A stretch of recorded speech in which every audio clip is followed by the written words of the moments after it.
Tas, Ya, Pak. Pak. Oke. Selamat pagi semuanya. Pagi, Pak. Pak. Ya, minggu lalu kalian libur ya? Hah? Farel? Saya. Ya. Iya, Pak. Ya, dijadikan pelajaran. Tuh, kalian tuh suka-suka ngatur udah dimundurin setengah jam, masih juga terlambat. Jam 8 hanya satu masya, buset. Nah, mending bubarin aja ini kelasnya, selesai masalah. Oke, jadikan pelajaran ke depan. Ya. Bahwa orang tuh ngatur waktu nggak gampang. Ya. Oke, saya lanjutkan materi. Masih di 1B hari, atau tadi saya sudah kirim di grup materi yang 1C. Sudah dibuka? Ada? Ya, Pak. Ya, Pak. Oke. Good. Baik, kita selesaikan dulu yang 1B. 1B masih ada satu materi sebelum nanti kita lanjut dengan yang 1C. Masih kita berbicara distribusi yang diskrit, ya, yang nanti akan dipergunakan untuk menentukan peluang terjadinya atau untuk sejumlah yang kita sebut dengan frekuensi klaim. Ya. Jadi kita lihat distribusi Poisson, ya, Anda sudah kenal baik. Poisson punya satu parameter lambda disebut dengan Poisson kalau variabel acak memenuhi persamaan 24. Fx sama lambda pangkat x, F min lambda dikali dengan x faktorial. Rata-rata variasinya sama, lambda. Momen generating function-nya juga Anda sudah kenal, di materi peluang sudah ada. Ya. Adalah eksponen dari lambda yang dikalikan dengan eksponen T dikurang 1. Itu Anda sudah buktikan di mata kuliah yang lain. Termasuk PGF, probability generating function, itu ada pada bab 1A yang lalu ya. 1A yang lalu, di mana probability generating function untuk Poisson atau KXT, eksponen dari lambda yang dikalikan T-1. Saya ingatkan, untuk materi teori risiko, cukup banyak kita menggunakan persamaan pada momen generating function ataupun probability generating function. Ya, jadi ke depan ini tiba-tiba saja langsung saya ambil PGF-nya ini, XT-nya ini. Nah, itu tolong Anda sudah pahami dengan baik.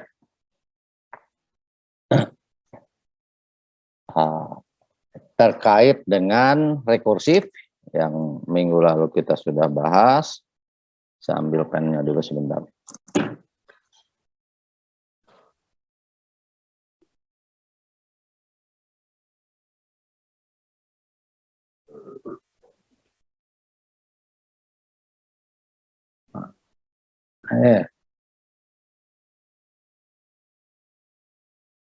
Oke, jadi minggu lalu kita sudah bahas, ya, rekursif ini berawal dari rasio fx dengan fx min 1 kan itu ya, rasio ini yang kita bandingkan Poisson, berarti untuk x-nya F4 min lambda pangkat x, nah, lambda pangkat x per x faktorial, nah, dibagi dengan F4 min lambda, berarti proporsinya ya lambda pangkat x min 1 per x min 1 faktorial. Ya. Berarti F4 min lambda kita coret, lambda pangkat x dibagi dengan lambda pangkat x min 1, sisanya adalah lambda. X faktorial dibagi adalah x, berarti lambda dibagi x. Maka Anda lihat di sini perbandingan proporsi antara peluang untuk x dengan peluang untuk x min 1 pada distribusi Poisson adalah lambda per x. Oleh karena itu, untuk kita menentukan peluang pada posisi x adalah lambda per x dikalikan dengan Fx min 1. Ini lanjutan materi rekursif yang minggu lalu kita sudah pelajari. Nah, inisiasinya mana? Nah, berarti kita ambil untuk Fx sama dengan 0. Dari persamaan Fx. Fx-nya adalah E4 min lambda per lambda pangkat X per X faktorial. Kita substitusikan untuk X sama dengan 0. Berarti di sini 0. Lambda pangkat 0 adalah 1. 0 faktor adalah 1. E4 min lambda. Jadi sisanya adalah E pangkat min lambda. Itu untuk inisiasi pada posisi X sama dengan 0. Nah, Poisson ini banyak sekali nanti, apalagi terkadang Poisson tidak hanya Poisson sendiri, dikombinasikan dengan distribusi-distribusi yang lain. Ada 2 buah properti dari distribusi Poisson yang nanti kalian sering berhadapan, sering ketemu. Ya. Tidak hanya di kuliah, dalam realitanya pun nanti yang sering dipergunakan. Kedua properti tersebut masing-masing kita lihat sebagai teorema 1 dan teorema 2. Teorema 1 isinya begini. Kalau kita punya X1, variabel X1, variabel X2, dan seterusnya sama dengan Xn, masing-masing berdistribusi Poisson. Nah, jadi masing-masing distribusi Poisson ya, dengan parameternya lambda.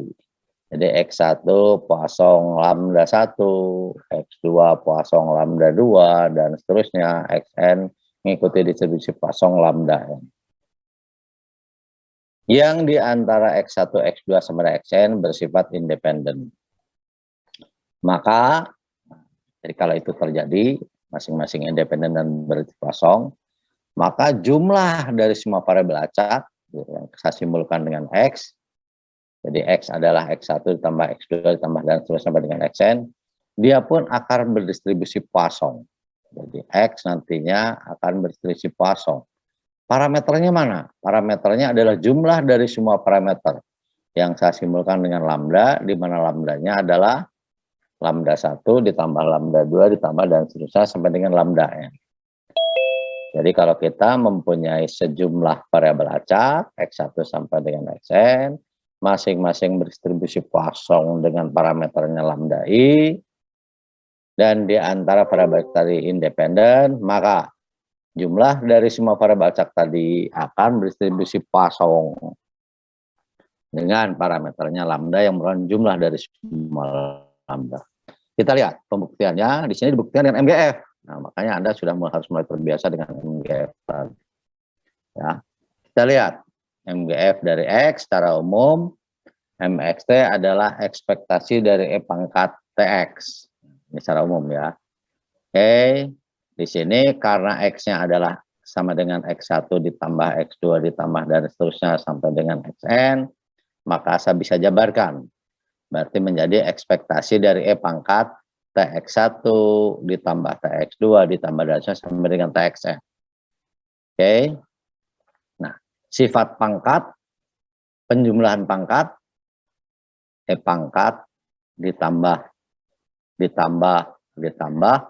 bisa menjadi produk, menjadi perkalian. Jadi menjadi perkalian dari E pangkat TXI. Nah, ya. I-nya bergerak dari 1 sampai dengan N, menggantikan X ini. Jadi ini ada menjadi produk. Jadi saya boleh tuliskan dia sebagai E pangkat TX1 dikali E pangkat TX2 dikali dan seterusnya dikali E pangkat TXN kan gitu. Nah, ini jadi produk, ini perkalian, menjadi ini. Nah. Oke. Karena produk seperti ini, sifat independensi, nah ini begitu sifat independensi, nah, maka ekspektasi dari produk menjadi produk dari ekspektasi. Produk dari ekspektasi masing-masing, ini karena independensi. Ya, jadi kalau nggak ada ini nggak bisa ini, tetap aja harus dijumlahkan dari sini di otak-atik. Ya. Ini menjadi produk dari ekspektasi TXI. Ingat tadi di awal teorinya adalah jika X1, X2 sampai dengan X independen dan dia berdistribusi Poisson dengan parameternya lambda I, nah, Berarti ya, ini masing-masing XI. Nah, maka ekspektasi dari TXI atau MGF dari XI, ini adalah MGF dari XI, moment ganti function ya. Nah, dari XI ini. Gitu. Karena dia kosong, MGF dari X-nya adalah ini tadi. Itu sudah dibahas. Eksponen dari lambda I dikali dengan E pangkatnya dikurang 1. Saya ingatkan yang tadi. Mana tadi? Nih, Kai, MX-nya ada eksponen lambda. Kalau sekarang kalau kita berbicaranya XI, maka di sini tadi lambdanya adalah lambda I. Nah, ya. Sehingga dengan demikian, kita miliki produk dari MGF-nya. Nah, ya MGF-nya adalah eksponen lambda I dikalisnya E pangkatnya min 1. Oke, ini konstan karena dijumlahkan terhadap atau dikalikannya terhadap yang mengandung indeks I. Nah, ya berarti ingat ini produk bisa menjadi sigma. Ini kan E pangkat kalau dijumlahkan E pangkat kali E pangkat kali E pangkat kali E pangkat, nah, menjadi tadi eksponen menjadi jumlah kan tadi ya, sifat yang tadi. Jumlahnya terhadap I atau produknya terhadap I kalau yang di atas. Ini kan kita buka nih dari perkalian menjadi jumlah tadi seperti yang sifat ini tadi. Dari perkalian jadi jumlah tadi, dari jumlah menjadi kali kan. Konstanta E pangkatnya dikurang 1 karena yang dijumlahkan terhadap I. Berarti ini keluar dari jumlah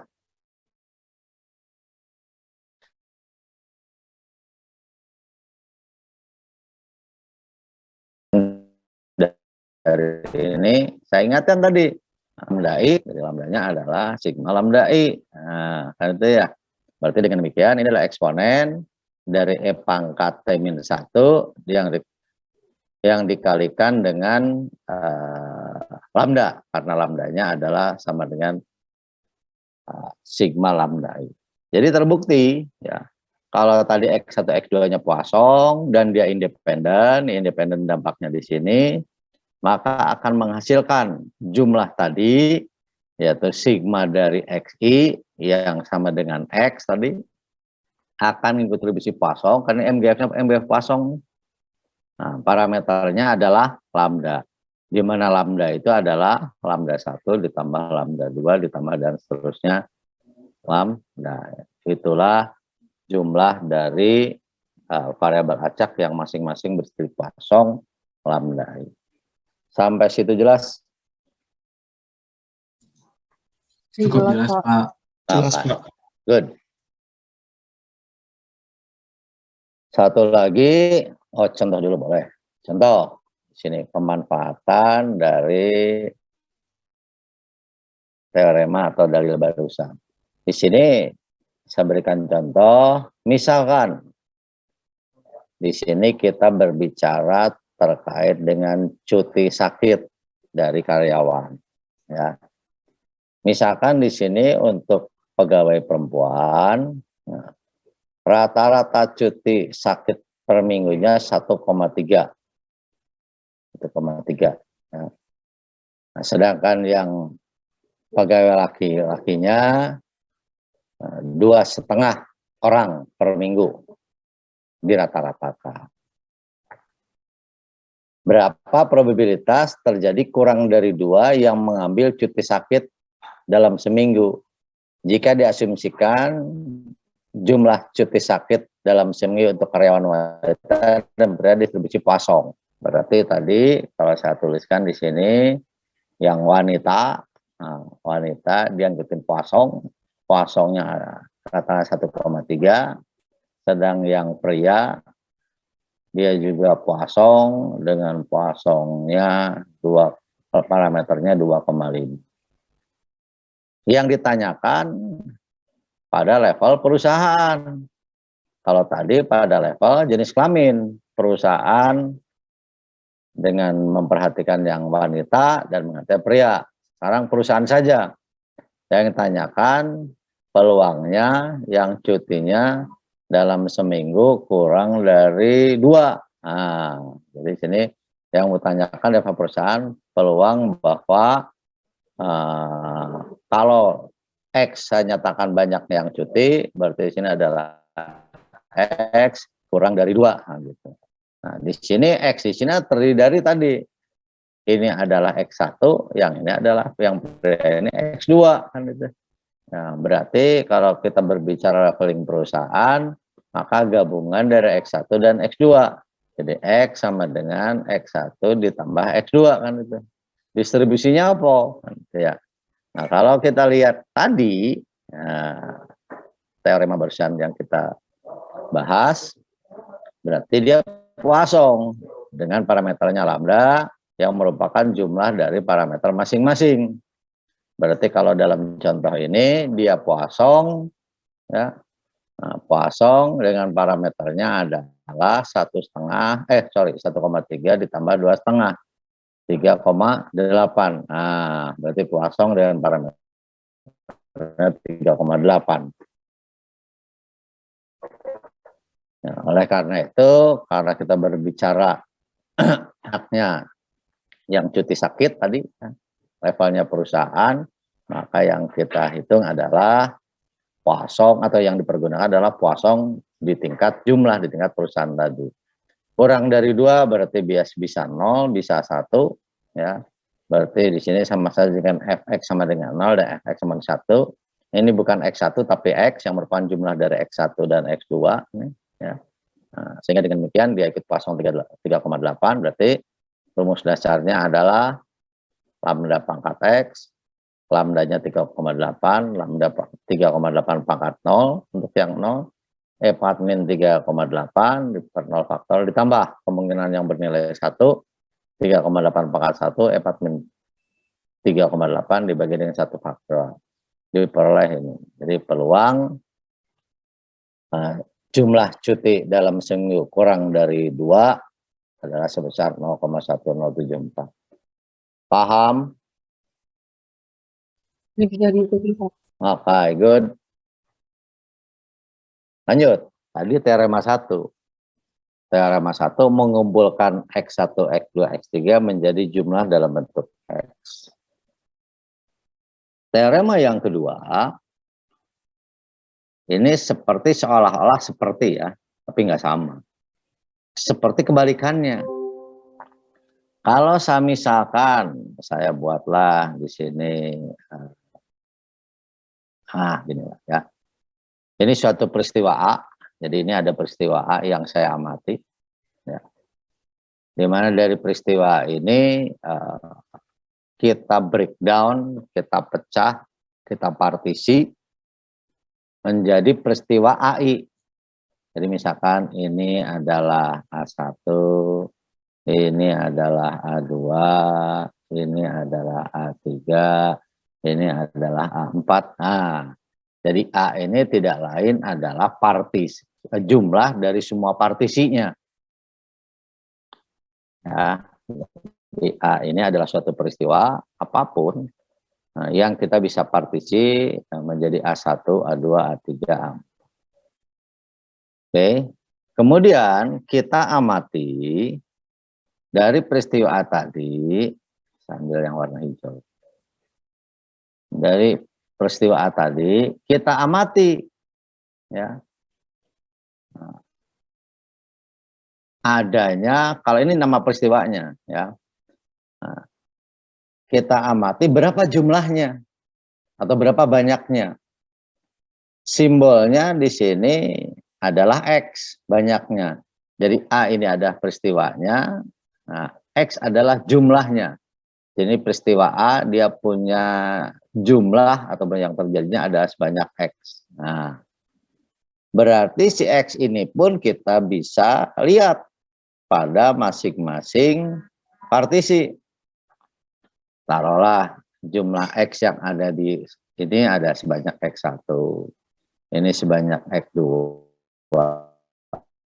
Ini sebanyak X3, ini sebanyak X4. Jadi X adalah jumlahnya. Sehingga dengan demikian X di sini adalah X1 ditambah X2 ditambah dengan X3 ditambah dengan X4. Ya. Jadi X-nya adalah jumlah dari X1 sampai dengan XM. Kalau kita tadi mempartisinya sampai dengan M kelompok. Kemudian kita misalkan peluang terjadinya AI jika diketahui A, peluang terjadinya peristiwa AI jika diketahui peristiwa A telah terjadi, ini menjadi PI. Berarti di sini AI syarat A. Nah, ini dia mempunyai peluang sebesar PI. Jadi syarat ya. Berarti di sini peluang dari AI dengan syarat ini harus sama dengan, di sini jadi sama dengan PI. Oke. Nah, ini kita misalkan dengan sigma PI-nya adalah 1. Nah, jadi di sini ada peluang-peluang. Kalau X-nya distribusinya Poisson, jadi sini X-nya. Nah, dia Poisson, X distribusinya Poisson. Dengan parameternya lambda, maka yang terjadi ini, XI-nya seperti apa? Kalau tadi kan X1, X2, X3, X3, Poisson. Kalau dijumlahkan menjadi Poisson juga, ya. Kalau tadi kan asal-usulnya dari X1, X2, dan seterusnya sampai Xn. Nah itu ya, saya jumlahkan, maka dapatnya Poisson. Teorema 1. Sekarang, kalau si X-nya Poisson, sekarang menjadi gini. X-nya Poisson, bagaimana halnya dengan XI? Kan gitu. Nah, jadi diketahui X-nya Poisson, kemudian diketahui juga tadi peluang terjadinya AI dengan syarat A besarnya diketahui adalah PI, maka si XI-nya sendiri nanti berdistribusi Poisson, di mana parameternya lambda I tepinya. Lambda I-nya apa? Lambda I-nya adalah lambda dari Poisson keseluruhan dengan P tadi. Kali dengan peluang tadi. Ya, yang kedua, X1 sama XM nanti akan distribusi secara independen. Jadi ini kembalikan dengan yang tadi. Oke, cara pembuktiannya. Kita fokuskan saja, ya. Misalkan saya ingin X yang ke I, ya bisa X1, bisa X2, bisa X3. Berarti kalau saya fokus pada X1, maka yang bukan X1, ya saya simpulkan bukan X1, gitu saja lah ya. Nah, jadi ada X1, jadi dari kelompok ini saya hanya fokus di sini, maka sisanya yang ini saya sebut bukan X1, yaitu X2, X3, dan X4. Jadi saya ambil peluang dari XI atau X1 untuk sebagai contoh. Peluang dari X1 jika diketahui X, berarti sini. Peluang XI jika diketahui X. XI-nya tadi saya misalkan X1. X1 oke. Maka dia akan distribusi binom. X, P1 kalau kita berbicara X1. Kenapa? Kan seolah-olah begini, ini semua kejadiannya atau semua eksperimen yang ada sebanyak X, ini totalnya kan ada sebanyak X. Saya hanya fokus pada X1, atau nanti X2, atau bisa nanti X3, pokoknya satu jenis. Ya, X1, atau nanti simbolnya dengan XI saja. Ya.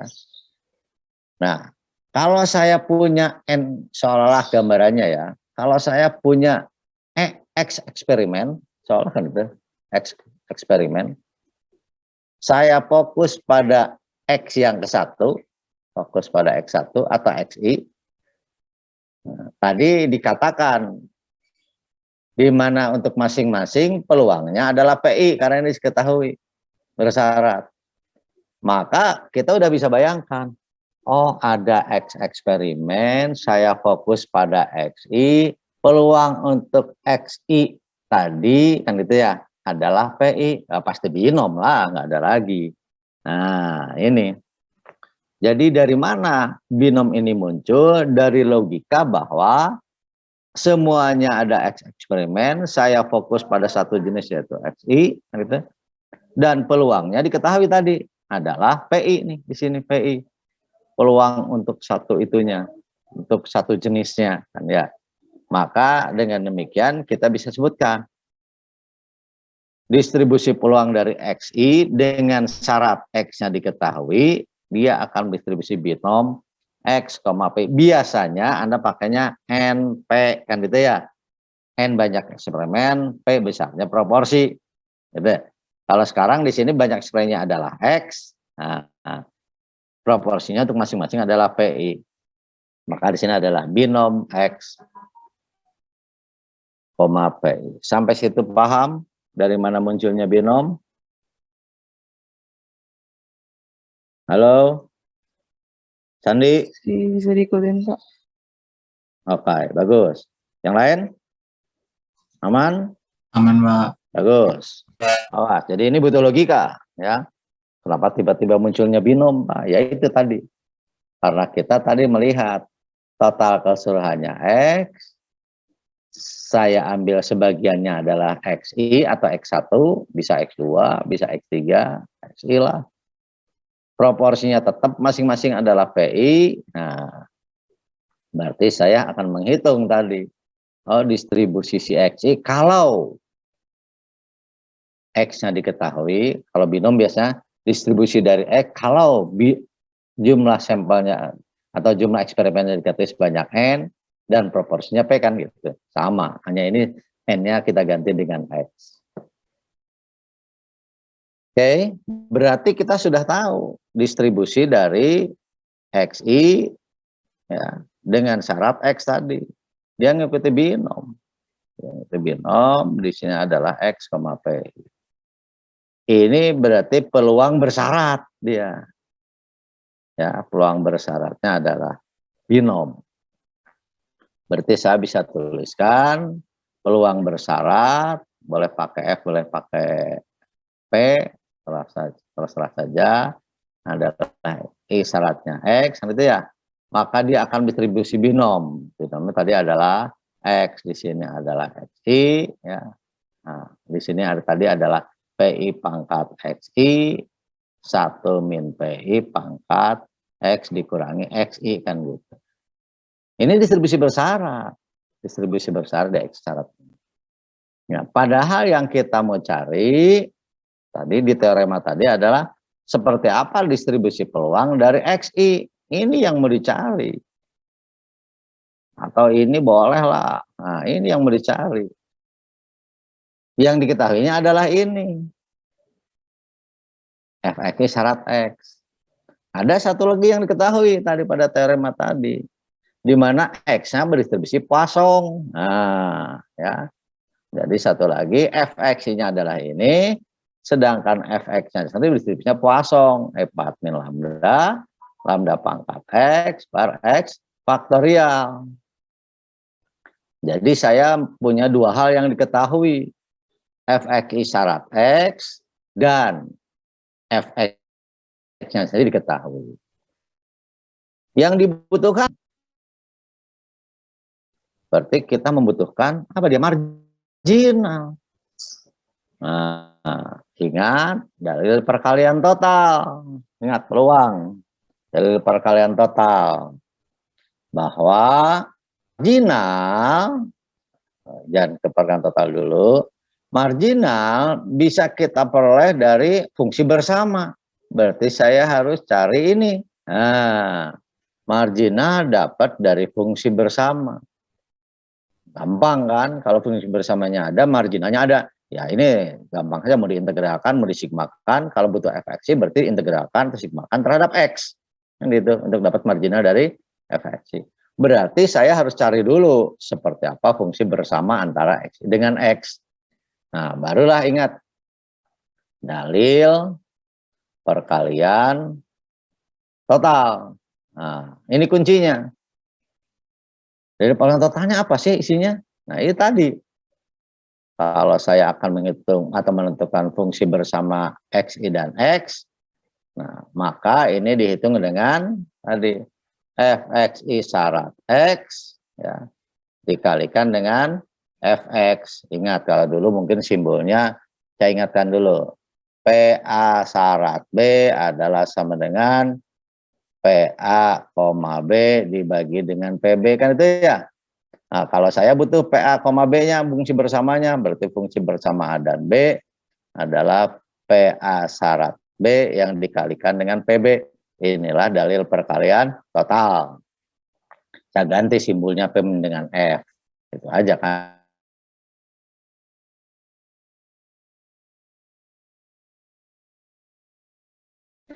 FXI-nya tadi distribusinya apa? Binom kan tadi. Ya. FX-nya distribusinya apa tadi? Poisson kan gitu. Oke, kita jalankan di sini. Berarti ini nanti diketahui fungsi bersamanya, maka pada saat kita butuh fxi, dapat dari mana fx-nya? Dari fungsi bersama ini yang kita jumlahkan. Jumlahkan fungsi bersama ini, jumlahkan terhadap apa? Kalau yang kita cari adalah fxi, maka jumlahkannya terhadap x. Nah, jumlahkan terhadap x. Ya, maka di sini nanti akan kita peroleh marginal dari fxi. Kita lihat. Clear, fxi-nya adalah marginal. Ini adalah marginal. Marginal dari tadi perkalian total. Ini tidak lain adalah fungsi bersama. Pxi, x. Ini fungsi bersama. Tahu dari mana? Perkalian total ini tadi. Xi syarat x dikali dengan px kan ini. Nah, ini kan perkalian dari dua anu. Yang merupakan dari perkalian total.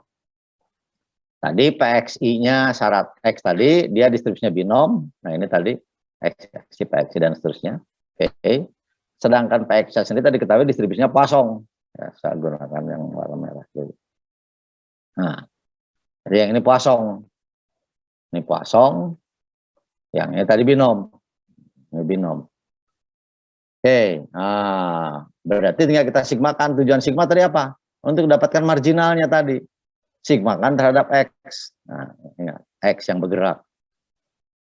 X-nya mulai dari XI di sini, 1, X2, dan seterusnya. Ya. Oke. Otak-atik.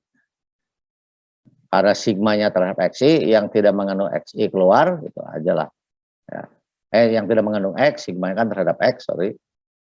Nah, yang tidak mengandung X, ini kalau dipecah, X faktorial dibagi dengan XI faktorial dikali dengan X dikurang X faktorial dan seterusnya diuraikan. Tersisa ini yang keluar dari sigma, lihat ini nggak mengandung X. Yang di dalam yang mengandung X, ini pangkat X maupun X faktorial ini ada. Ya, sehingga yang keluarnya adalah ini. Saya ingatkan, deret, awas, waktu kita bahas Poisson, ya, waktu kita belajar Poisson pada peluang ataupun pada stat-mat, jumlah dari dat ini adalah eksponen. Nah, jadi eksponen dari pangkat ini. Ya, jadi kalau sigma dari lambda yang dipangkatkan dengan sesuatu, ya, lambda pangkat dengan sesuatu dibagi dengan sesuatu yang sama, ini dengan yang sama. Itu dalil adalah pangkat lambda dia. Kalau itu pangkatnya hanya lambda. Ini karena lambda dikali dengan 1 pi, berarti pangkat lambda dikali sampai. Oke, kalau ini disatukan, berarti ada yang apa, coret dan sebagainya, sisanya adalah ini. Nah, kita bisa lihat pangkat min lambda pi dikali lambda pi pangkat xi dibagi dengan xi faktor. Nah, ini kan masih seperti Poisson. Nah, bedanya di mana? Ini ternyata dia nggak lambda, parameternya adalah lambda pi. Ini parameter lambda pi. Oh, berarti yang biasanya adalah pangkat min lambda pangkat x per x faktorial. Sekarang lambdanya berubah menjadi pat lambda pi. Nah, lambda di sini juga menjadi lambda pi bagi x faktorial.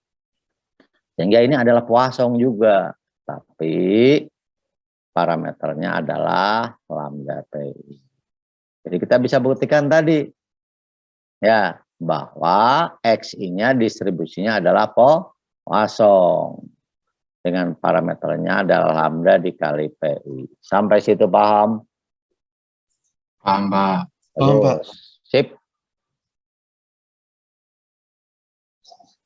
Contoh, kita langsung ke contoh saja. Itu bukti yang independen, kalian baca ya. Ini gampang. Ya. Ini sama dengan yang tadi.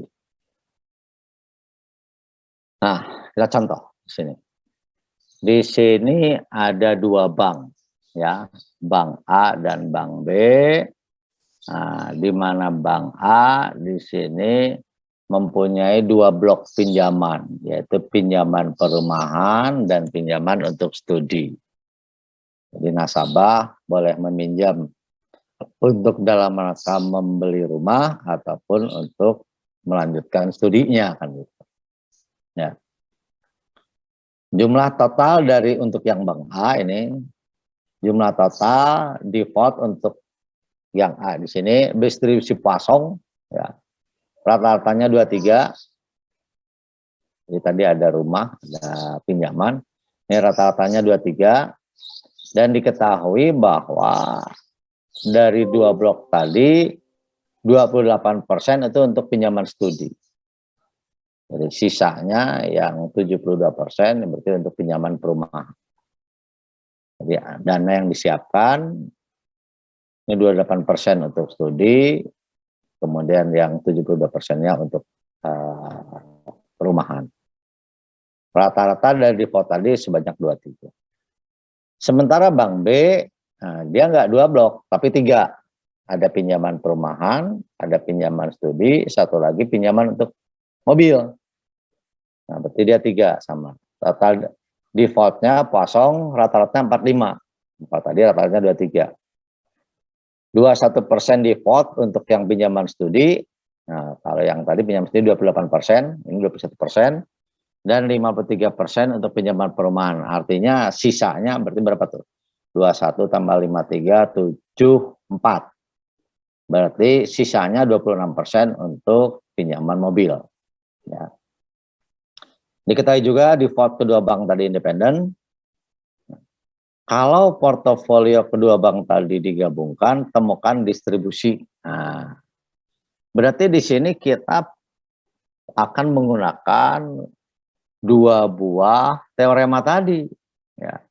Jadi 2 teorema yang akan kita pakai. Ya. 2 teorema yang tadi. Yang satu jumlah dari X1, X2. Yang satu lagi mencari XI distribusinya apa. Kita lihat untuk Bank A. Ya. Teorema 2 di sini. Ya, teorema 2. Default pinjaman dari Bank A tadi Poisson. Ya, Poisson. Dia tadi Poissonnya punya rata-ratanya 23. Berarti terkait untuk pinjaman studi. Nah, kita fokus pada pinjaman studi. Berarti ada pinjaman studi dari Bank A, ada pinjaman studi dari Bank B. Untuk yang Bank A, karena tadi dia Bank A ini atau saya pakai X1 boleh Bank A ini. Tadi Poisson rata-rata 23, gitu ya. Nah, untuk studinya saja tadi jumlah yang studi atau PI-nya itu kan 28%. Nih, tadi di soal. 28% untuk pinjaman studi. Nah, berarti kalau kita ngikutin konsep tadi, berarti si PI-nya 28%, ya. Untuk pinjaman studi 72% untuk rumah kan tadi ya. Sekarang kita fokus untuk pinjaman studi. Berarti di sini saya akan mencari XI distribusinya apa, Poisson. Teorinya tadi adalah lambda dikalikan dengan PI. Teorinya kan tadi gitu. Jadi kalau X-nya Poisson, karena di sini dibilang bahwa Bank A tadi defaultnya Poisson, rata-ratanya 23. Nah, ya, maka si XI-nya gimana? Ini kan X-nya yang Poisson. Ya. XI-nya yaitu X untuk jumlah pinjaman studi. Ini Poisson juga. Lambda dikali PI. Lambdanya tadi adalah 23. Nah, berarti di sini lambdanya adalah 23. Dikali PI-nya sendiri adalah 0,28. Nah, berarti si XI atau pinjaman studi ini distribusi Poisson dengan rata-ratanya adalah 23 dikali 0,28, 6,44. Berarti ini adalah pinjaman studi untuk Bank A atau XI pada Bank A. Oke. Sekarang kita akan gunakan untuk yang B dulu. Yang B mana? Pinjaman studi juga. Oke, pinjaman studi tadi berapa? 21% untuk pinjaman studi. Ini juga sama berarti. Untuk X untuk pinjaman studi dari Bank B, berarti para rata-rata dari para rata-ratanya atau parameternya adalah 45 dikali 0,21 karena di Bank B tadi rata-ratanya 45. Ya, jadi ini Bank B, dia Poisson 45. Di dalam B tadi ada pinjaman studi, saya misalkan saja sebagai X1-nya di sini. Nah, berarti X1 juga adalah Poisson dengan parameternya 45 yang dikalikan dengan 0,21 karena PI-nya untuk pinjaman studi Bank B adalah 21%. Nah, berarti untuk masing-masing bank, ya di sini pinjaman studi dia distribusinya Poisson tadi dengan rata-rata 6,4. Bank B untuk pinjaman studinya Poisson juga rata-rata 9,45. Kalau tadi mencari untuk masing-masing pinjaman studi, baik di AD, gunakan teorema 2. Nah, ini. Sekarang kita pakai teorema 1 untuk menggabungkan. Untuk menggabungkan distribusi pinjaman studi di Bank A dengan distribusi pinjaman studi di Bank B. Masing-masing tadi Poisson dengan rata-ratanya 644 dan 945. Nah, menggabungkan berarti sini. Untuk pinjaman studi ada di A, ditambah pinjaman studi untuk yang di B. Nah, ini distribusinya Poisson juga kan tadi. Pada teorema 1. Ya.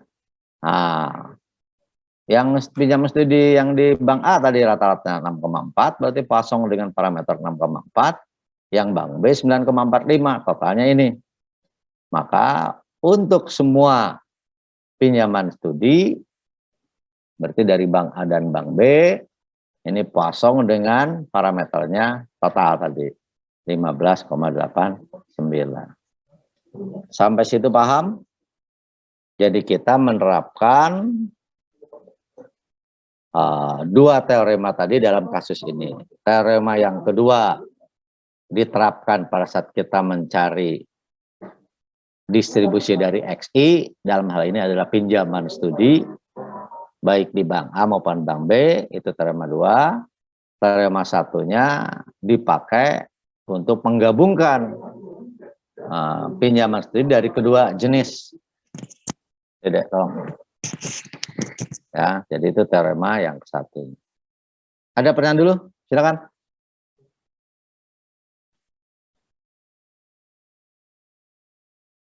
Halo? Dari saya. Aman? Yang lain Belum ada, coba. Pak. Aman, Pak. Ada. Penita aman ya?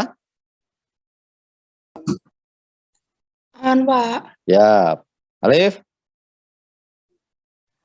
Masih memahami, Pak. Nah, good. Bagus. Nah, barusan kita fokus pada XI atau X1 lah. Nah, di mana kita berbicara pinjaman, dalam hal ini pinjaman studi. Pertanyaan yang B untuk kredit mobil. Bila perlu pertanyaan yang C ya untuk kredit rumah. Triknya sama. Ya, untuk rumah biarkanlah, Anda nanti coba sendiri. Untuk mobil tadi di A, di Bank A itu nggak ada. Bank A hanya memberikan pada blok pinjamannya adalah pinjaman rumah dan pinjaman studi. Nggak ada mobil. Sedangkan B ada rumah, ada studi, ada mobil. Yang diminta adalah kita ingin menjumlahkan untuk yang mobil. Ya gampang, karena di A nggak ada, ya kita hanya fokus pada yang B saja, ngapain pusing-pusing. Jadi, karena di Bank A ini tidak ada untuk kredit mobil, maka kredit default berasal hanya dari B saja. Jadi A-nya nggak ada lah. Yang distribusi Poisson, ya, dari B tadi, rata-ratanya adalah 45 kan tadi lambdanya. Nah, berapa PI-nya untuk kredit mobil di B? Tadi informasinya 21% untuk pinjaman studi, 53% untuk perumahan, berarti sisanya yang mobil. Ya, sisanya berarti 1 dikurang 21 dikurang 5, 3. Berarti 1 kurang 0,21 kurang 0,53. Nah, berarti 11,70. Sudah, berarti ini gabungan dari A dan B-nya Poisson, tapi karena di sananya 0, nggak ada, maka ini hanya dari B saja, yaitu dia ngikutin Poisson dengan parameternya lambda sebesar 11,70. Aman sampai situ?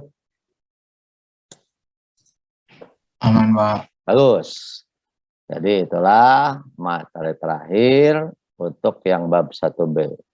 Aku tunggu 1 menit kalau ada yang bertanyakan sebelum saya masuk materi subbab 1C.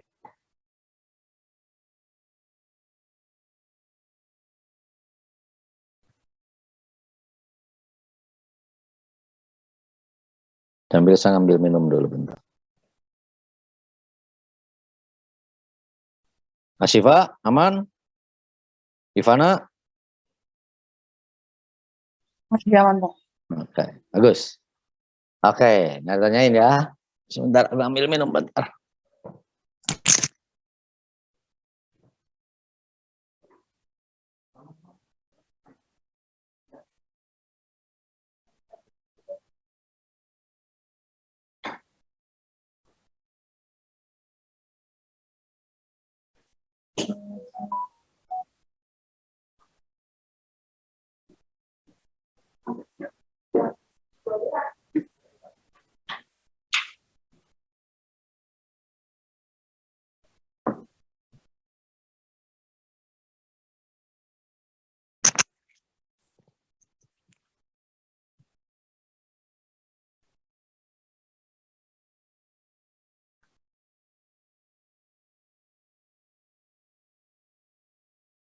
Oke, 1B berarti nggak ada masalah ya. Oke. Saya siapkan untuk 1C. Mana 1? Hah? Ini ya.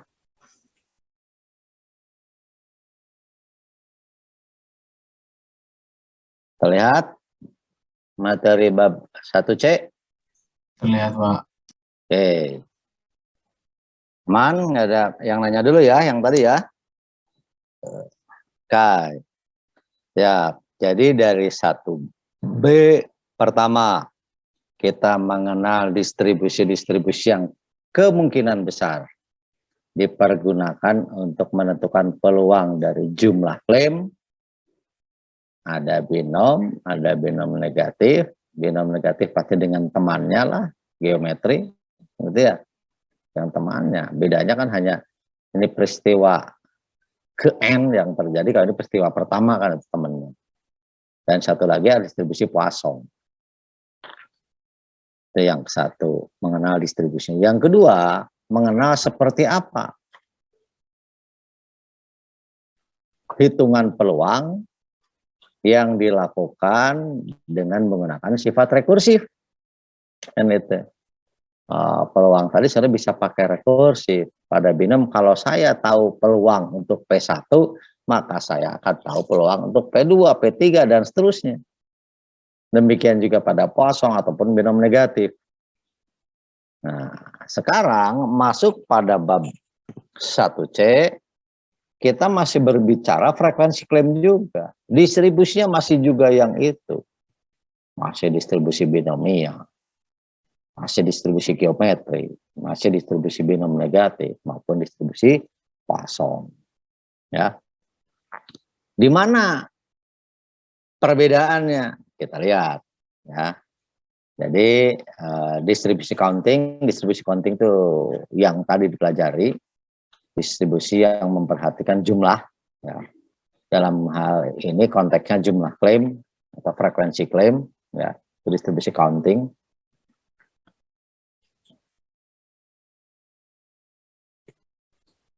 Oke, di mana kita sudah mempelajarinya bagaimana menghitung peluang dengan rekursif. Nah, ada cara lain menghitung rekursif ternyata. Tapi barangnya masih sama, itu juga. Ya. Jadi dengan materi subbab ini, 1C ini, kita masih akan menggunakan rumusan rekursif. Tapi rekursifnya diberikan nama kelas AB0. Ya, kelas AB0. Nanti pada saat kalian ujian untuk PAI, yang teori risiko dan kredibilitas, ini beberapa soal nih, menyangkut kelas AB0, AB1, truncated, dan sebagainya modifikasinya. Anda lihat soal-soalnya. Jadi di sini kita masih akan membicarakan distribusi peluang yang tadi, tapi rekursifnya dijalankan dengan menggunakan skema algoritma kelas AB0. Ya. Oke, apa itu kelas AB0? Ya. Jadi kelas AB0 sebetulnya masih rekursif yang kemarin. Atau yang tadi kalau belajar yang Poisson, yang fx dibagi dengan fx min 1 atau fx sama dengan sesuatu dikali fx min 1 kan itu ya. Jadi mencari fx, ada informasi dikalikan dengan fx min 1-nya kan gitu. Nah di sini sama, ya. Masih menggunakan itu. Jadi kalau kita amati kelas AB0 ini algoritma rekursif, ya, untuk menghitung probability, saya hanya misalkan saja sedikit merubah simbol, tapi nanti saya pakai kembali. Biasanya kita pakai X, sekarang saya misalkan sajalah variabel acaknya adalah N, tapi intinya X dan N sama, yang menyatakan tadi frekuensi. Ya. Nah, frekuensi yang sama dengan nilai tertentu. Biasanya adalah P, X sama dengan X, kecil kan gitu ya.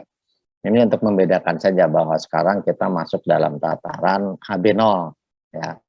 Jadi sedikit ganti, yang penting sama-sama.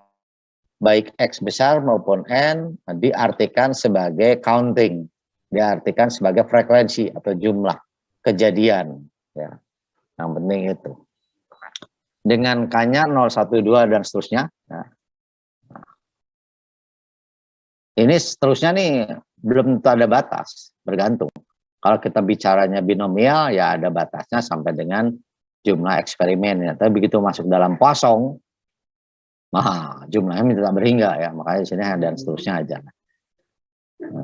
Batas akhirnya depend on distribusi apa yang kita bicarakan. Nah, variabel acak N dikatakan memiliki atau masuk dalam kelas distribusi AB0 kalau memenuhi ini persamaan 1. Jadi distribusi apapun kalau kita bisa rombak dalam bentuk persamaan 1, maka dia dikatakan sebagai masuk ke dalam distribusi kelas AB0.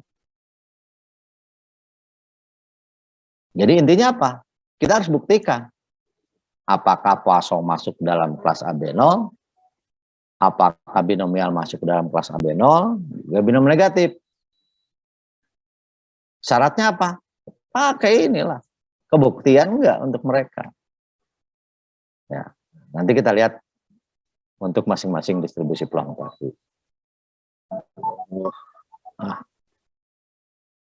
Oke. Jadi persamaan 1 ini menjadi suatu yang penting kalau kita akan berbicara kelas AB0. Nanti dari sini juga sama. Oh, berarti PK-nya adalah sama dengan A ditambah B per K dikalikan dengan PK min 1. Ujungnya adalah ini nanti. Ya, jadi persamaan 1 kalau kita rombak persamaannya menjadi yang saya tulis yang ini. Ya. Jadi nanti rekursifnya pakai yang ini. Nah, kalau kita perhatikan seolah-olah rumus PK sama dengan A ditambah B per K yang dikali dengan PK min 1, di mana ini berlaku untuk K-nya 1, 2, 3, dan seterusnya. Loh, nolnya mana? Padahal kita berbicara distribusi diskrit yang mulai dari 0. Binom, berapa peluang ada 0 kejadian. Poisson, berapa peluang tidak terjadi sesuatu. Ya kan? Nah, berarti kan dari 0. Tapi kalau lihat dari persamaan 1 ini nggak kelihatan si 0-nya. Mulainya justru dari K, 1, 2, 3, dan seterusnya. Seolah-olah nah, 0-nya dicuekin, nggak kelihatan adanya P0. Padahal sebenarnya P0-nya ada, kita buktikan dulu sebentar. Saya ingatkan tadi, PK per PK min 1 harus bentuknya seperti persamaan 1, yaitu A ditambah B per K. Atau yang saya rombak dalam persamaan yang sebelah kanan. Ya. Oke, berarti saya lihat, kalau saya tuliskan, ya, di sini, P0 sama dengan P0 misalkan, ada P0 lah. P1-nya berarti kalau lihat di sini tadi, nah, PK sama dengan atau PK per PK-1 sama dengan A plus B per K. Berarti saya tuliskan sebagai PK sama A ditambah B per K dikali PK-1. Saya tulis ulang saja di sini. PK sama dengan A ditambah dengan B per N dikali dengan PK-1. Kan gitu. Berarti kalau saya ingin menghitung P1, maka di sini adalah A ditambah dengan B, N-nya 1. Ya kan, PK di sini berarti K-nya 1 ya. Berarti di sini ini bukan NK nih maksudnya ya. K, ya. Berarti ini per 1 dikali PK-1 P0. Nah, berarti P1-nya adalah A plus B kali P0 karena B dibagi 1. Ini. P2-nya saya butuh P2 berarti di sini A ditambah B per 2 dikali dengan P1 karena saya menghitung P2 harus ada P1. P1-nya sendiri adalah ini ya, A ditambah B dikali dengan P0 berarti A plus B2 dikali ini P1-nya. Nah, P1 yaitu A plus B P0. Dan seterusnya kalau saya ambil yang PK pun sama. Nah, ini kita dalam rangka ada nggak sih P0-nya? Karena kita nggak pernah bahas P0. Tadi kalau lihat dari rumusan hanya bergerak dari K sama dengan 1 sama dengan dan seterusnya. 1, 2, 3 dan seterusnya. Nggak kelihatan P0-nya. Nah, maka ini ya dalam rangka pembuktian. Dalam pembuktian, kalau saya jumlahkan ini. Jumlah. P0 ditambah P1 tambah P2 tambah dan sampai PK. Berapa jumlahnya?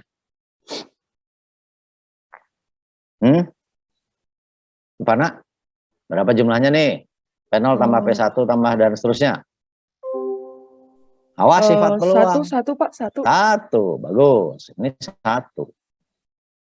Karena peluang kan. Sisi kiri, sisi kanan saya jumlahkan. P0 ditambah A plus B P0 ditambah A plus B2 P0 dan seterusnya saya jumlahkan. Sehingga di sini ada kalau saya jumlahkan totalnya ini W dikali P0 gitu. Karena ada P0-nya semua nih, ada P0, berarti sama saja dengan kalau jumlahkan P0 dikali dengan 1. Nah, ini kan ini kali 1 ditambah dengan A plus B untuk yang kedua, ditambah dengan yang ini, ditambah dan seterusnya. Nah, misalkan saja ini adalah W. Jadi di sini persamaan tadi berarti 1 sama dengan P0 dikali dengan W kan gitu. Berarti kalau saya butuh P0 berarti adalah W pangkat min 1. Nah, ini. Jadi terlihat P0 itu ada. Ya, cuma karena tadi di ultimatum dari awalnya K sama dengan 1, 2, 3 seolah-olah nggak kelihatan. Untuk K0-nya berarti P0-nya mana? Ini ada semua. W pangkat min 1 ini. Kalau dalam rumusan ini mau kita atak-atik, nah ini kan W-nya, nah ini tadi. Nah W-nya ini. Nah, ya. Jadi di sini kalau kita mempelajari distribusi kelas AB0, berarti kita berhadapan dengan dua parameter A dan B. Ya, 0 ini yang disembunyikannya tadi yang tidak terlihat. HB untuk menentukan seperti apa distribusinya. Maka kita lihat. Ya. Paling lama setengah 10 lah. Supaya nggak terlalu lelah. Variabel acak diskrit, ya, definisi 1 nih. Yang non negatif simbolkan dengan X. Ada dalam kelas atau distribusi kelas AB0 kalau dia memenuhi ini. Ingat, ini tadi dari persamaan 1. Persamaan 1 adalah PK dibagi PK-1 sama dengan A plus BK. Nah, yang saya ubah tadi, oh udahlah kalau butuh PK berarti A plus B per K kali PK-1 harus ini. Persoalannya pada masing-masing distribusi baik tadi binom, Poisson maupun binom negatif ataupun geometrik seperti apa nilai A dan B-nya. Karena rumusnya sama ini. Mau pakai binom rumusannya ini. Mau ngitung yang kosong, rumusannya sama, A plus B per K dikali PK-1. Mau pakai distribusi geometrik ataupun binom lagi, rumusnya ini sama. Ya. Jadi enaknya pakai rumus ini, mau distribusinya apapun, rumusannya satu, yaitu A plus B per K dikali PK-1. Udah, ini yang mau dipakai oleh kita nanti. Tinggal seperti yang saya sampaikan barusan, A dan B-nya seperti apa, Pak? Kan gitu. Nah, kita lihat satu persatu. Mulai dari binom negatif maupun kosong nanti. Ya, kalau penolnya kita udah clear tadi.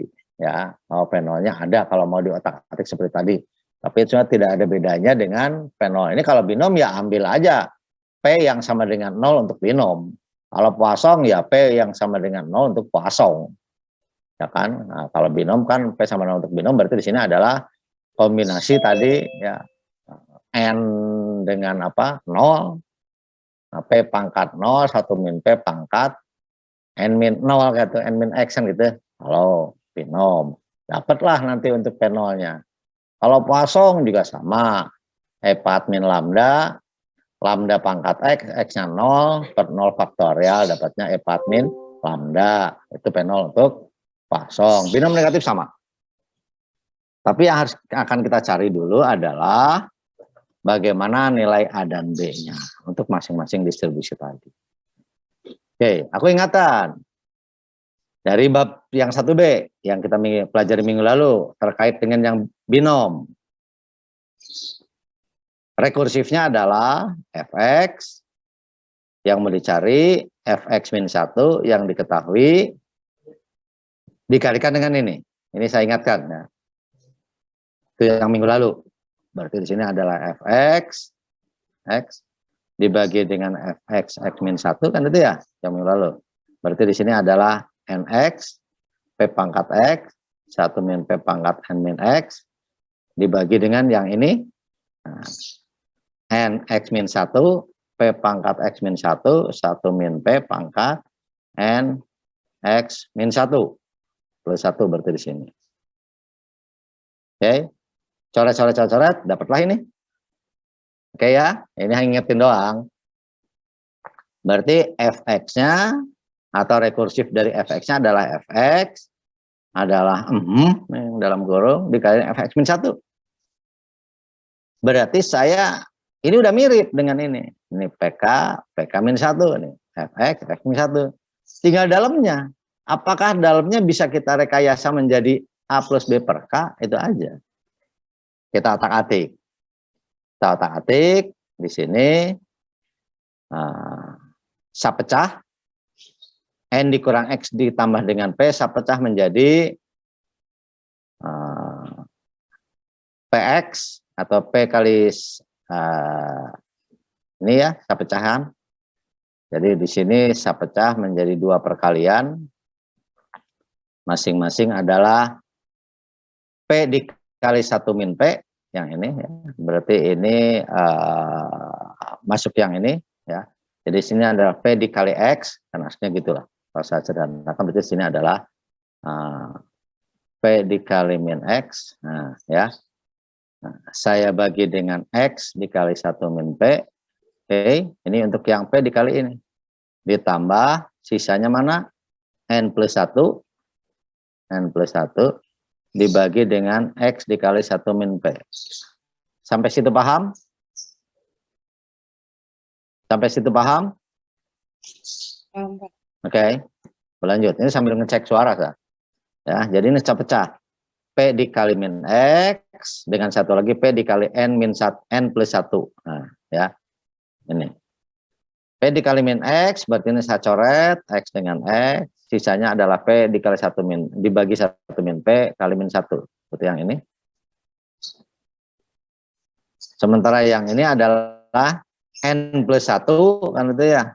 N plus 1 dikali dengan P, dibagi X, ya dikali 1 min P. Nah, berarti bentuknya ini tetap P dikali N plus 1, 1 min pangkat X. Nah ini sudah tanda-tandanya kelihatan. Berarti A-nya ya, di sini berarti A, konstanta A-nya ini tadi, parameter yang pertama. Ini adalah ini sebagai A. Oh, berarti pada binom itu A-nya adalah minus P dibagi 1 min P. P-nya proporsi tadi, 1 min P proporsi yang tidak, yang negasinya. Gitu. Sementara tinggal yang B per K-nya. Nah, B per K-nya berarti di sini per X lah. Nah, berarti saya ambil B-nya ini saja. Ya, jadi B-nya adalah ini. Nah, B-nya yang ini B. Berarti di sini kalau di sini B per X. Nah, oke, clear berarti. Berarti di sini menjadi A ditambah B dibagi dengan X. Oke. Karena di sini kita masih berbicara Fx sama dengan di sini Fx min 1 kan itu. Nah, berarti udah bisa. Berarti kesimpulannya binom masuk dalam kelas distribusi AB0. Ya, karena di sini A-nya adalah min P dibagi 1 min P, ini sebagai A. Sebagai B-nya adalah P dikali N plus 1 dibagi 1 min P. Ini sebagai B-nya. Ya, dibagi X. X-nya di sini tadi bisa digunakan K kalau kita berbicara counting variable. Ya. Nah, kesimpulannya apa? Berarti binom masuk dalam distribusi kelas AB0. Dengan A-nya adalah P dikali 1 min P kali min 1. Dan B-nya adalah P dikali N plus 1 dibagi 1 min P. Sampai situ cukup jelas? Masih jelas, Pak. Oke, bagus. Nah, berarti di sini tadi kalau dia mau masuk dalam kelas AB0 untuk distribusi binom, ini adalah A-nya min P dibagi 1 min P. Sedang B-nya adalah P dikali N plus 1 dibagi 1 min P. Jadi kalau Anda tadi udah akan tahu, oh binom urus A dan B-nya adalah ini. Nah, saya ingatkan tadi, distribusi apapun, kalau saya mau nyari ini, rumusannya hanya ini kok. Nah, berarti kan tinggal persoalan, mau binom, mau Poisson, mau apapun ini. Ya kan? Nah, tinggal persoalannya tadi AB-nya apa? Oh, untuk binom udah ketahuan. A-nya adalah ini, B-nya adalah ini.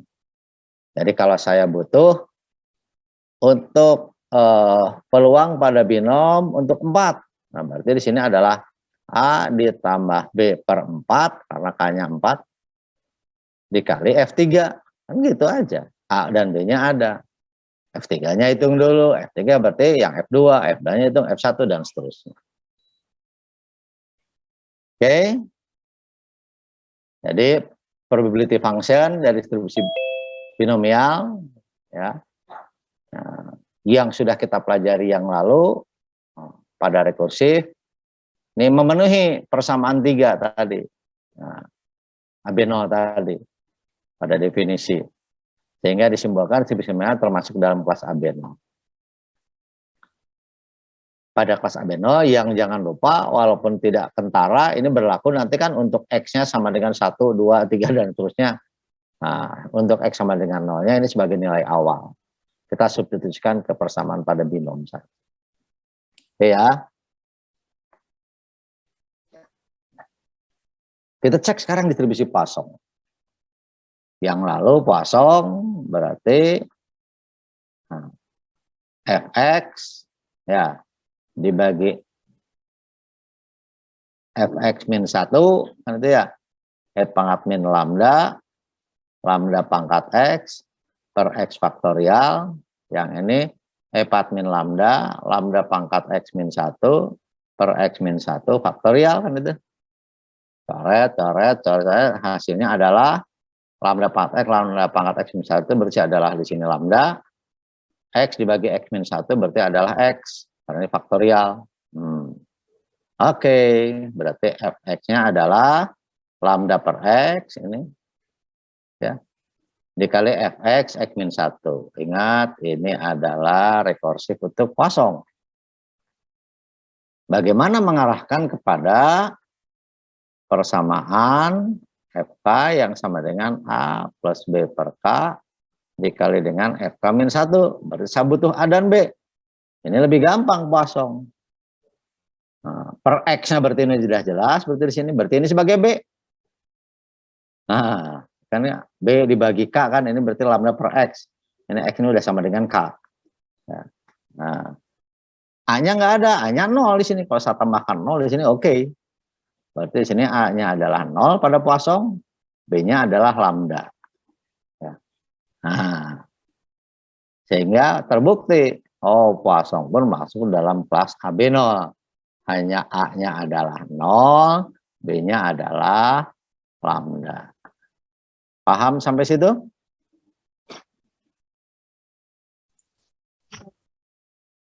Gampang yang kosong ya. Oke, good.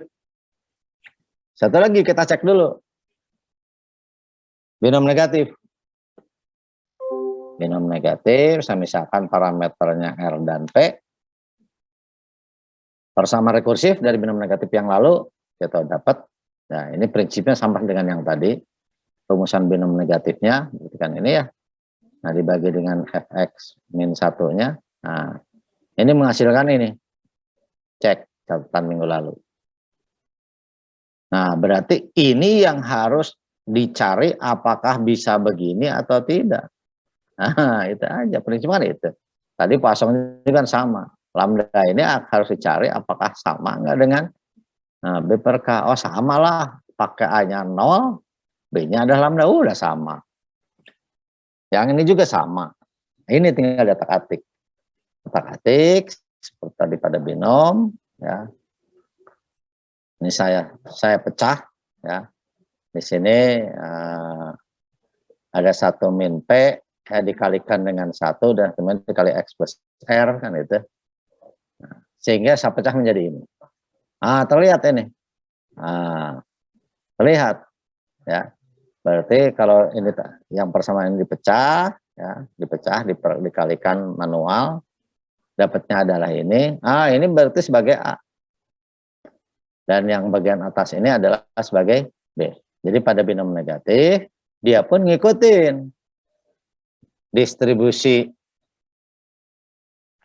peluang AB0 ini ya. Dengan A-nya adalah 1 min P dan B-nya adalah R-1 dikali 1 min P. Nah, maka dikatakan binom negatif pun ini. Saya ingatkan ini kita pakai terus sampai ujung nih ya. Rumusan kelas AB0 ini bakal dipakai terus. Bahkan di bab berikutnya nanti ada disebut dengan AB1. Nanti diperpanjang lagi, ini menjadi ada truncatednya, ada modifikasinya sama. Tapi semuanya dari sini asal usulnya. Asal usul bangetnya adalah dari rekursif fx tadi. Yang sebenarnya suatu fungsi dari fx min 1. Nah, jadi kita sudah buktikan 3 buah distribusi yang akan kita pergunakan untuk menghitung peluang frekuensi klaim. Semuanya sudah masuk dalam kelas atau distribusi kelas AB0. Silakan tanyakan dulu. Ini ringkasannya. Jadi tadi kalau kita bicara kosong, parameternya lambda. Untuk X sama dengan 0 adalah E min lambda. Tadi kan rumusannya E4 min lambda, lambda pangkat X per X faktorial. Ambil X-nya 0, berarti ini 1, X-nya 0 ini 1, 1, 1, E4 lambda. Jadi untuk X sama dengan 0, probabilitas at 0-nya atau untuk X0-nya adalah E4 min lambda. Tadi terkait dengan kelas AB0, pada kosong A-nya 0, parameter B-nya lambda. Jadi kalau kita pakai kosong, A-nya 0, B-nya lambda. Binomial. 2 parameter NP. Tadi kalau X-nya 0, dapatnya adalah ini. Ingat materi yang lalu. NX, P pangkat X, 1 min P pangkat N min X. Ambil X-nya 0, maka dapatnya adalah 1 min P pangkat N. Ya. Tadi kita udah buktikan. Kalau binomial masuk dalam kelas AB0 dengan A-nya adalah ini, negatif. P dibagi 1 min P, dan B-nya adalah ini. Binom negatif juga tadi sudah dibuktikan, ya, parameternya ini. Kalau 0 adalah ini, dengan nilai parameter A-nya ini, parameter B-nya adalah ini. Kita sudah buktikan. Nah, Anda harus ingat, binom negatif, materi pertama dulu. Tidak hanya kita peroleh dari distribusi binom, dengan kriteria adalah sukses ke anu pada percobaan sekian, itu kan dari binom. Tapi binom negatif yang bisa dimunculkan oleh Poisson, ingat 2 minggu yang lalu, ya kan? Kalau ini binom negatif yang dimunculkan oleh Poisson, nah, parameternya adalah ini. Tolong nanti dicek ya, dibaca ulang. Saya nggak mau nerangin 2 kali. Nilai pada saat X0-nya ini, nah, parameternya A-nya adalah ini. Nanti kalian cek, dan parameter B-nya adalah ini.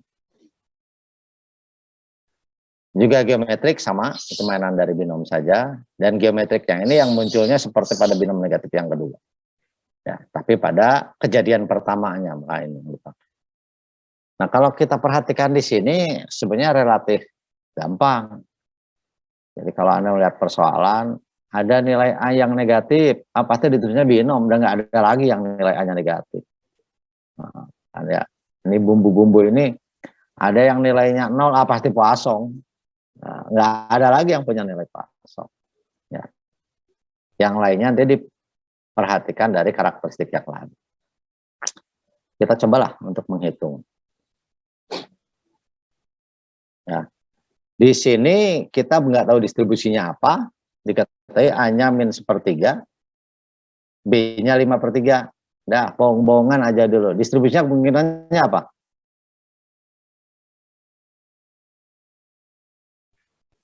Halo? Bebas aja, Pak. Enggak lah. Awas. Awas, enak aja di gua jitak loh. Apa distribusinya? Ingat. Hah? Binom. Binom. Binom. Kenapa binom? Alasannya? Binom satu-satunya distribusi pada abeno yang nilai A-nya adalah nih. Nih. Ya kan? Ini yang lain nggak ada yang negatif. Paham? Paham, Pak. Paham, Nah, Pak. lanjut. Berarti ini kemungkinannya udah negatif. A-nya negatif lah, pasti binomial lah. B-nya 5/3. Tinggal kita cek memenuhi syarat atau tidak, kan itu aja. A dan B-nya ada. Prioritas awalnya P0-nya juga diketahui. Nih, 81/256. Carilah 4 probabilitas pertama. Berarti cari P1, P2, P3, P4. Atau PX sama dengan 1, PX sama dengan 2, PX sama dengan 3, PX sama dengan 4. Kan itu yang mencari. Rumus dasar kita udah hafal. Ya. Atau kalau kita rombak, PK sama dengan, ini jauh lebih sederhana, distribusi apapun rumusannya ini kok. Udah, ini nggak akan lupa biar kejeduk juga. Distribusi apapun, diskrit kan pasti ini mainannya. Tinggal masalah A dan B-nya inget kagak, kan itu aja. Ya. Nah, A dan B di sini ada. -1. Berarti kita dapat P0-nya udah ada, 81/256, clear. P1-nya berarti A plus B dibagi 1 kali P0. Di sini. Jadi P1 sama dengan A ditambah B per K, K-nya adalah 1 dikali P1. A-nya adalah -1/3, B-nya 5/3. Sorry, ini P0. P0-nya adalah 81/256 ini. Nah, dapatlah ini P1. P2-nya, oke, P2 berarti di sini juga sama tadi. A ditambah B per 2 kalau P2. Ininya P1. A-nya -1/3, B-nya adalah 5/2, dibagi 2 atau dikali 1/2 kan sama. Dibagi 2, dikali P1. P1-nya adalah ini. Dapat ini. Hitung P3. P3 juga sama. P3 adalah A ditambah dengan B per 3 dikali P2. A-nya adalah -1/3, B-nya 5/3 yang dibagi dengan 3 atau dikali 1/3. Walaupun kurang cakep, harusnya konsisten, bagi ya bagi, walaupun hasilnya sama. Dikali P2, dapatlah. P4 juga sama. A-nya adalah ini, B-nya ini dibagi 4 dikali P3. Jadi ini P3, ini P2. Nah, yang ini adalah P0, yang ini adalah P1.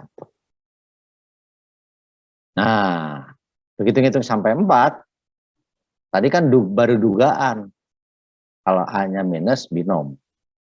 Tapi syarat dia sebagai distribusi terpenuhi enggak? Fungsi peluang terpenuhi enggak?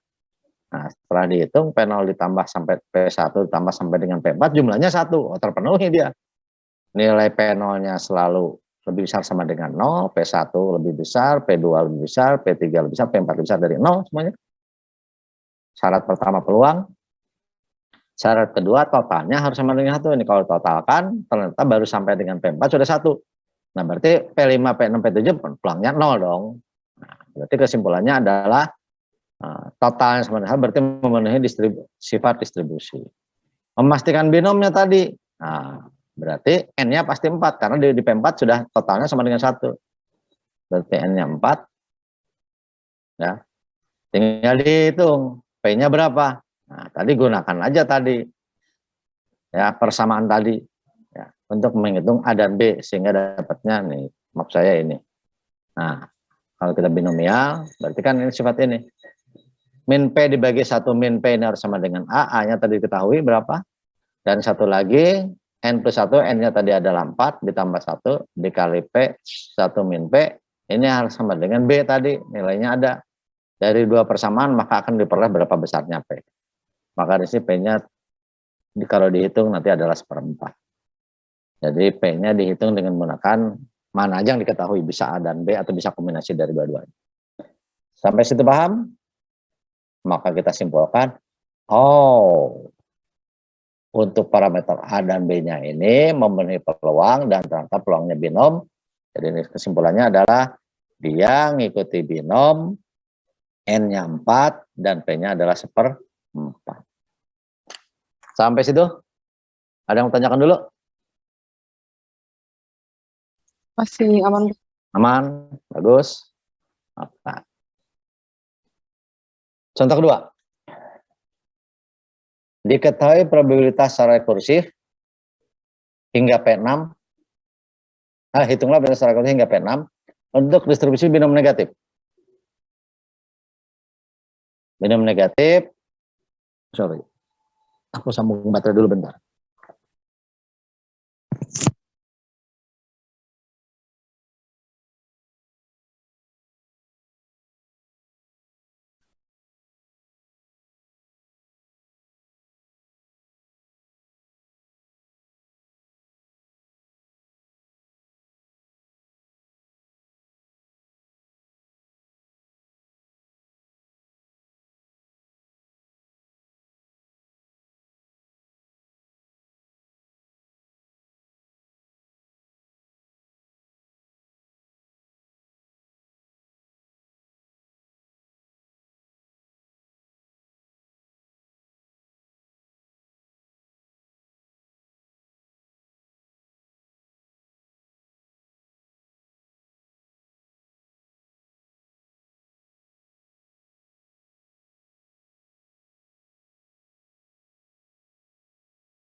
Halo, maaf Pak, Halo, suara Pak. Bapak tidak terdengar.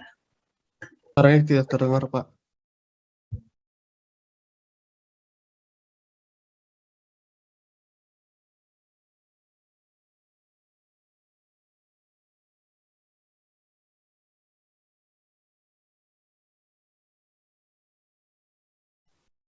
Belum ada juga, Pak.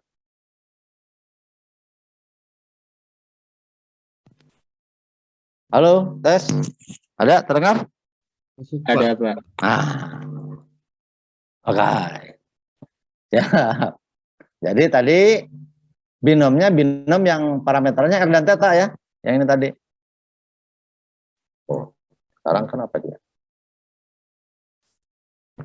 Karena ada gangguan di sini. Tuh, lupa ya. Halo, terdengar suaraku? Terdengar, Pak. Oke, siap. Enggak. Berarti binom negatif, di binom negatifnya adalah jenis yang kedua. Ya, yang ada R dan tetanya. Karena diketahuinya R dan teta. Tadi kita lihat pada tabel 1, A sendiri adalah teta dibagi 1 plus teta. Nah, berarti tetanya adalah 4, 1 teta 5. Min juga B-nya, teta dibagi 1 plus teta dikali dengan 1 min R. Atau R min 1. Sehingga dapatnya adalah ini. Maka dengan demikian AB-nya ada. Ya udah. Ambil penolnya dulu. Tadi penolnya sesuai untuk binom negatif. Ya.